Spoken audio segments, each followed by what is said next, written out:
मुख्यमंत्री कार्प मत्स्य पालन योजना के तहत हमीरपुर के लोग 20,000 स्क्वायर मीटर यानी कि 2 हेक्टेयर जमीन पर मछली उत्पादन के लिए तालाबों का निर्माण कर सकते हैं।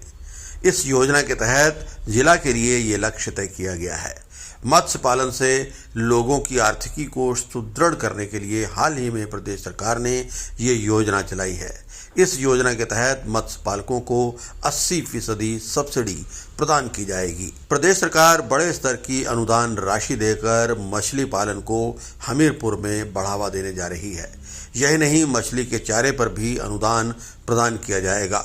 चारे का बिल संबंधित मछली पालक को प्रस्तुत करना होगा। जिला में अब तक 6,000 स्क्वायर फीट में मछली पालन के लिए तालाबों का निर्माण शुरू हो चुका है। आधा काम पूरा होने पर लाभार्थी को अनुदान राशि की पहली किश्त जारी कर दी जाएगी। वरिष्ठ मत्स्य अधिकारी अजय कुलदीप का कहना है कि प्रदेश सरकार ने मुख्यमंत्री कार्प मत्स्य पालन योजना को अब गंभीरता से लेना शुरू कर दिया है और इस योजना के तहत 80% तक अनुदान प्रदान किया जाएगा और इससे मछली पालन को बढ़ावा मिलेगा।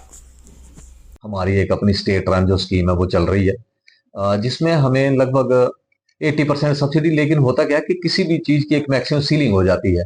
उस सीलिंग के आधार के ऊपर 80% जो वो दिया जाता है।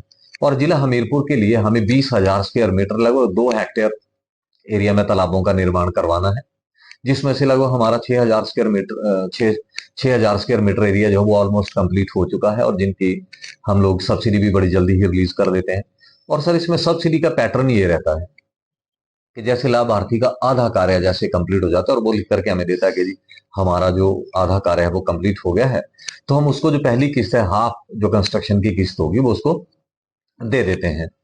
और जैसे उसका कंप्लीट होता है और एक कंप्लीशन सर्टिफिकेट वगैरह जेई वगैरह हमारे आकर के जो बना देते हैं, उसके बाद उसको कंप्लीट उसकी जो पेमेंट है वो कर दी जाती है। और उसके बाद फिर उसकी जो फर्स्ट ईयर इनपुट बच जाती है, जिसमें कि प्रथम वर्षीय अदानों के ऊपर जो अनुदान दिया जाता है, जिसमें मछली का बच्चा है उसके लिए साल भर के लिए जो हमारी फीड है वो लगेगी, तो उसको भी 80% के हिसाब से उसमें वो हम उसको पैसे देते हैं, जितना उसकी वो जो मैक्सिमम सीलिंग है उसके हिसाब से। तो वो भी जैसे उसमें सीड स्टॉकिंग हो जाती है और वो बिल प्रोड्यूस करता है हमारे पास, और उन्हीं बिल्स के हिसाब से हम उनको 80% के हिसाब से जो पेमेंट है वो कर देते हैं। वो एक बारी नहीं हो जाएगी। और अगर किसी ने मछली पालन करना भी है तो वो 100-200 स्क्वायर मीटर ना हो, कम से कम भी फिजिबल एरिया बहुत जरूरी है।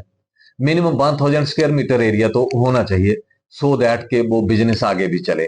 उसमें मेरा कहने से तात्पर्य ये है कि अगर हमारा 1,000 स्क्वायर मीटर एरिया है तो उसमें लगभग हमारा 3-1,000 जो बच्चा है, 3 से 4,000 बच्चा उसमें हम स्टॉक कर सकते हैं।